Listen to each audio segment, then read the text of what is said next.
เดี๋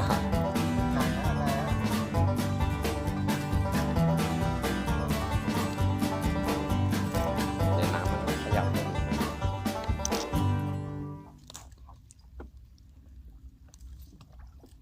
กุ้งกระโดดออกหมดแล้วกุ้งปล่อยมันก่อน กด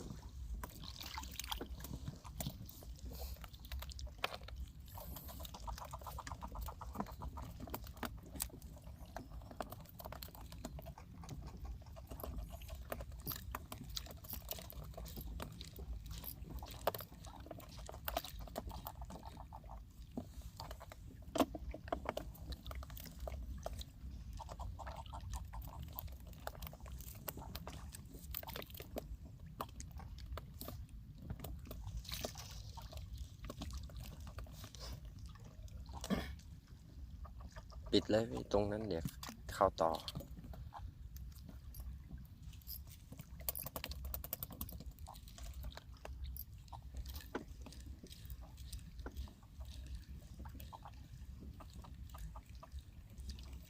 ต้องโยนตรงนี้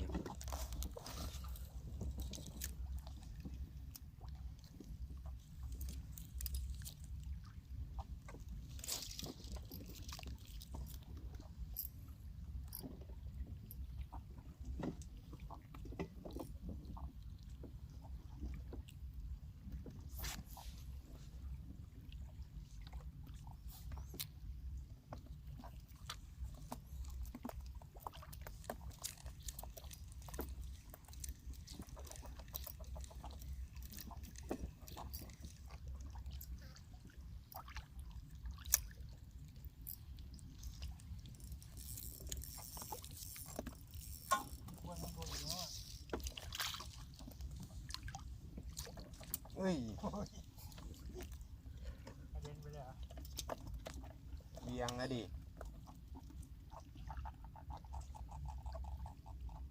หนอนสภาพให้เป็นหนอนแล้ว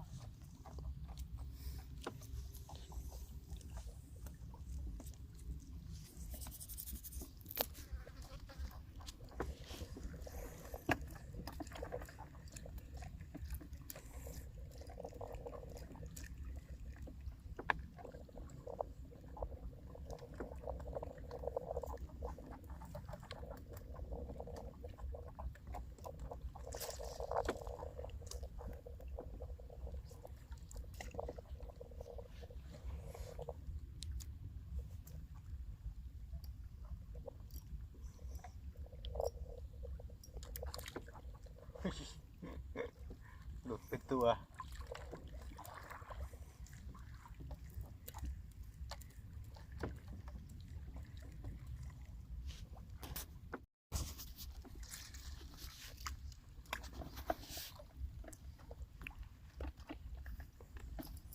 โอ้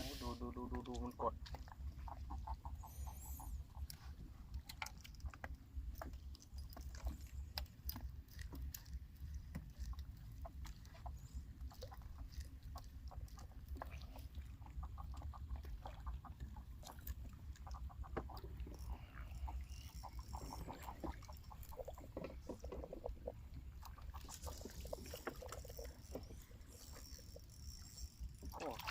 สองแรงแข่งขัน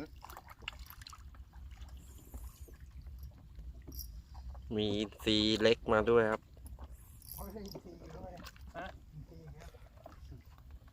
เปลี่ยนเป็นสักครึ่งโลได้ไหม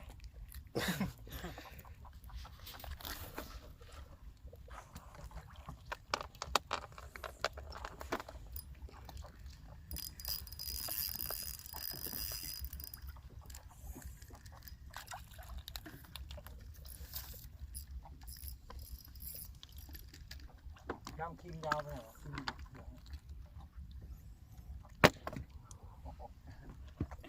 โอ้โหปวดใจจริงๆเนี่ยไม่กินสามเลย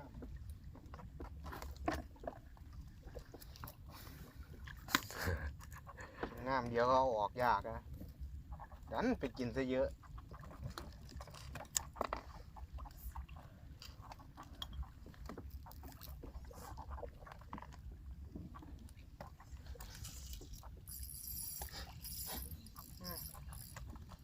ดีแค่วะ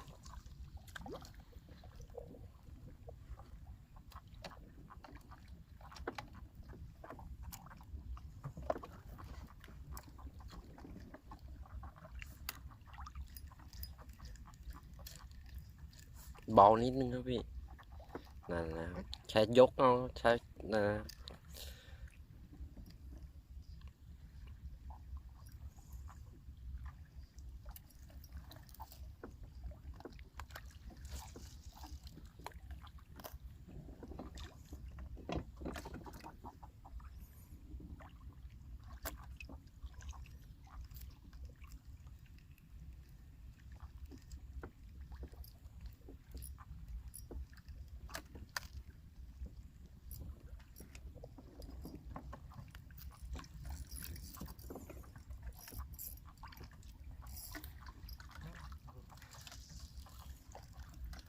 แม่งหลุดเป็นตัว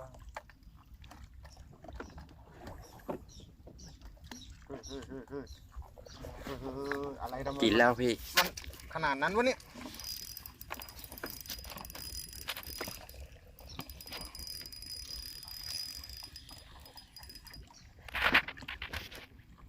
เอ้าเกาะสายพี่ต้นมาเนี่ย อืม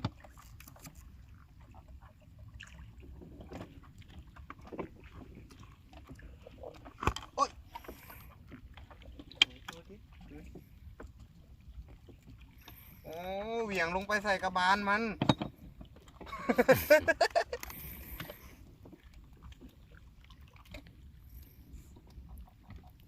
อันนี้มึงกินของกูนี่หว่า ไม่ได้กินของมึงนี่หว่า ใช่เหรอ เออ ของฉัน เร็วครับ เดี๋ยวเผื่อข้างล่างมันกินแล้ว เดี๋ยวมันพันครับ มันพาไปพันต่อครับ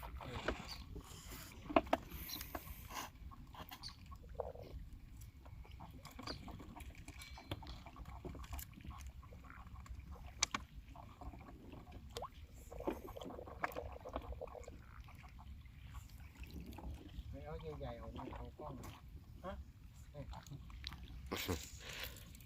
ใหญ่มันหลุดไปดิ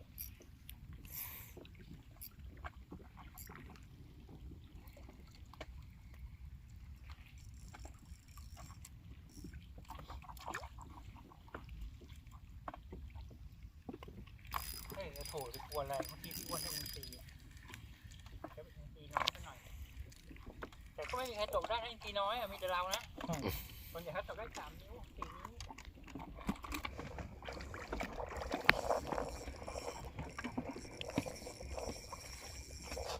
ต้องยกหน่อยต้องยกหน่อย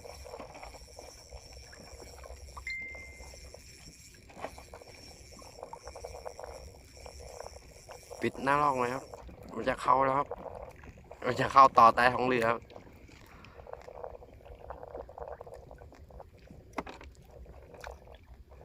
ตัวใหญ่สวยไซส์สวยครับ อ๋อไอ้กำลังสวยเลย ไม่ใช่กำลังละสวยเลยละงามเต๊ะ กล้องไปด้วย ๆธรรมดาไหมล่ะ เฮ้ยอะไรอ่ะ ไปแล้วพี่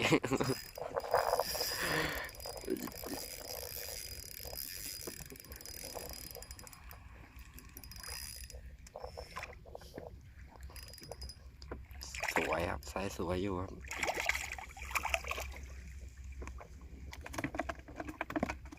เริ่มมันแล้ว ตามพี่อ้วนมาติดๆครับ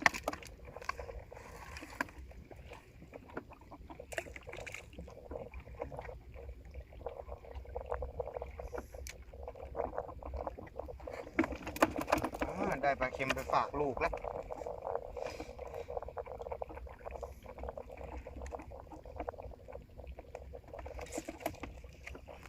ไม่ถึงจุดอีก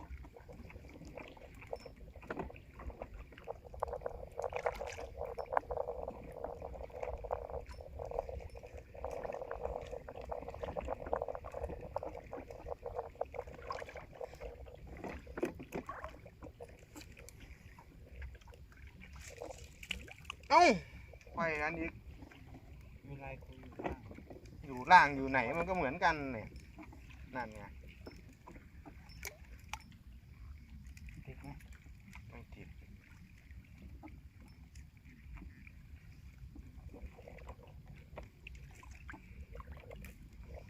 ปล่อยเมื่อกี้อะติดแน่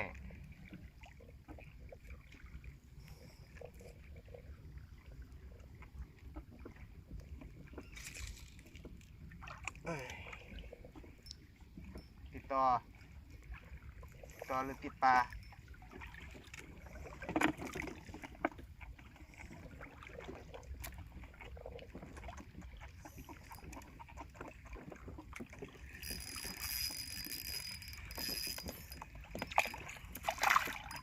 อืม แรงมันดีเต๊ะ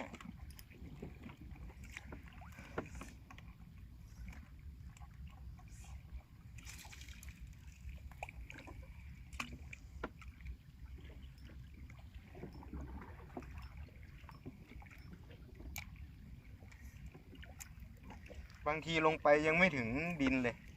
โชว์ก่อนแล้ว เยอะไว้เยอะไว้เดี๋ยวติดต่อครับพี่เยอะไว้ครับเยอะไว้ครับ ตึงมาก ตึงไว้เวลามันกินตึงไว้ นุ่ม เยอะไว้เยอะไว้ กดขนาด 2 ตัวคู่ สายใหญ่ครับ2 ตัวระวังพันกันนะครับยกขึ้นมาครับ เอ้ย คู่เหมือนกัน สายใหญ่มันจะกดแรงครับ นี่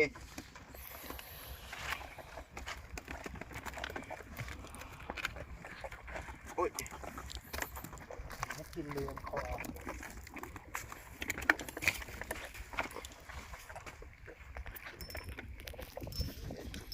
ไอ้นี่มันเอาจมูกกิน สงสัยต้องได้แอบตังค์เมียไปซื้อแล้วมั้ง เฮ้ยซื้อเลยคุ้มมาโถ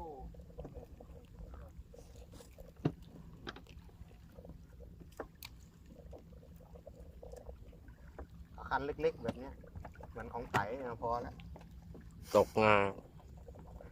ตกง่ายเลยไม่จำเป็นต้องเอาคันใหญ่มาเลย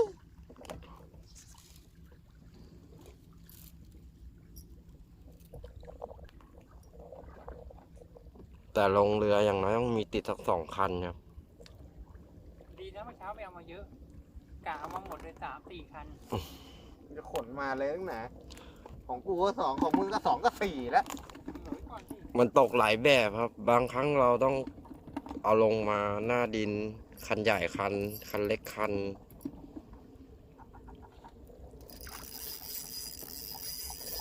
กินพร้อมกันเลย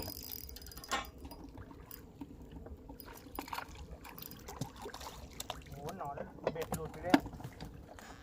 หนอน ขาดเลยเหรอ